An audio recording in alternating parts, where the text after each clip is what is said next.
Well, Doctor has been talking to the DA and has been flirting with the DA. That's why I told you there's nothing we can do about that. When the ANC province has lost control of its own regions, it shows that the ANC is in serious crisis, in a self-destruction mode, where regions of the ANC report national to Mbalula, where Mbalula undermines the ANC province and communicate directly with regions and meet them somewhere there in some hotel in that suburb next to in Sandton, and then plot the downfall of the provincial leadership of the ANC. It's their own internal problem. And factionalists like Doctor, who are challenged politically, ideologically, and otherwise, when they see such a vacuum, they will not waste time to grab such an opportunity and emerge. Who would have thought Doctor can work against Panyaza? Because Doctor and Panyaza were inseparable. But those are politics.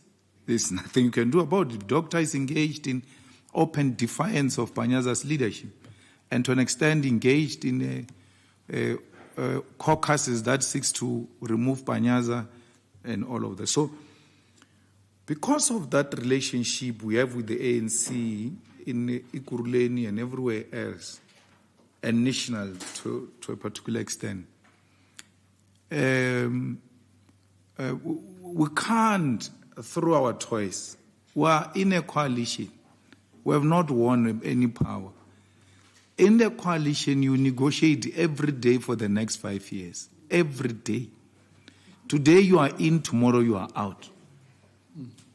Did you see how mayors gets changed here? You wake up today, there's a new mayor, you can't even pronounce the name. As you are still practicing the name and mastering it, the guy is gone. That one of Joburg. What? Guamanda. Guamanda. Guamanda. When we grab the name, gone. And then what? It's coalitions by their own nature. They are unstable, especially if they find people who are not matured to know that no one has won power. Because I told the ANC when I met with them, Panyaza and some of the leadership of the ANC, I said, every day in the province, in the municipalities, every day when you wake up, put it in your mind that you have lost power. Because you still want to operate like you've got power. And in the desperation to hang into power, they are even prepared to sleep with a strategic enemy. So, this is just power mongering. There is no principle at all. And it's a lie that if you insource, the banks lose confidence in you. Why didn't they lose confidence in Mashaba when he insourced here in Johannesburg? Why didn't they lose confidence in us when we passed the resolution in Ekurhuleni that we are going to insource? There must be an investigation on how we can go about it. Ekurhuleni never lost any support of the banks. Again, Swart Khafar.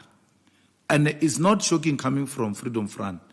Because Freedom Front is a direct product of apartheid. They are the direct beneficiaries of apartheid. They are the designers of Swart Khafar. Because Freedom Front will say to people, if black people take over, they are going to kill white people. That's what they used to advocate for. So they are good with a lie. And we're not shocked they're saying the thing. There is no any motion, any insourcing that is going to drive away the banks. That's why we're talking about the establishment of state banks, so that when the commercial ones threaten to walk out, the state bank must walk in. Because we're not going to be dictated to by capitalist white-owned banks in South Africa. We must refuse that. We support the ANC leadership in Gauteng. And we don't do that in exchange for positions. The ANC national has made it very clear to them. You can go anywhere except the EFF.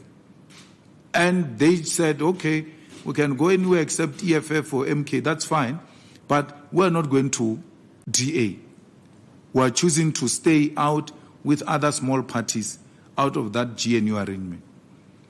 That is a fair thing. When I met President Ramaphosa, I proposed that. I said, if you have a problem with going with the EFF,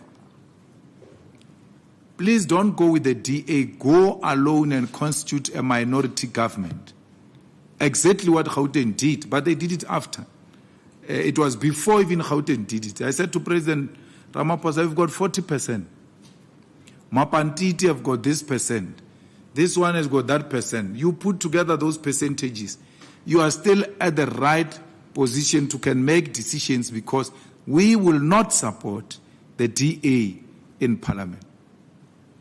Even when we are in disagreement with you, we will not vote with the DA, we'll rather abstain. And if we abstain, you make it through in Parliament. So Ramaphosa didn't need the DA at all, but he decided to go with the DA. So at the center of this, I don't understand what Mbalula ate from who. Because the guy has changed. No one, the people who grew up with him, not a single person can identify the Mbalula who's speaking today, who's addressing us every week like a presenter of Phala Phala FM. He's always pete, pete, pete, saying a lot of nothing. Every week, there's a week where he addressed us the whole week. The whole week. So, why is Mbalula defending GNU even more than the person who came with the GNU, Ramaphosa? I mean, Ramaphosa is very reasonable about it. Mbalula is not reasonable about it. You speak against it, you will get a letter. What are you saying? When you arrive there, Ramaphosa says, hey, what are you doing here? Say, no, I'm called here. Say, there's no explanation. No, you are a list man. I don't understand what this guy is talking about. He is more GNU more than the person who came. The person who came with this thing is Ramaphosa. Mbalula is the main man to date. He has overtaken the founder of the GNU. I'm very scared of that gem. It has changed the man. The man has changed completely. A sellout of notes, always ready to destroy his own in defense of white supremacists. To an extent that Mbalula agrees to put his signature on that agreement, which is a sold-out agreement, sell-out agreement. The historical account will be that Mbalula is the one who signed off our country back into the hands of white people. Ordinarily, such an agreement should be signed by a president. But Ramaphosa made a calculated move that I'm not going to go into this historic document, which is a sellout position. It was Mandela at Codesa who took de Klerk toe for toe. It was not Secretary General. It was Mandela and de Klerk like this. Today, when this is a complete sellout, they say, no, save the president, let this one come. Matriculous, let him come and sign what he doesn't know. And then Helen reminds him every day. But Mbalula, read. The problem is that you don't read. That is not what the agreement says. He's relying on verbal utterances. He has never read the thing. But he signed it. So, if Gauteng comes to us and say, guys, let's talk, let's come together, we are more than willing.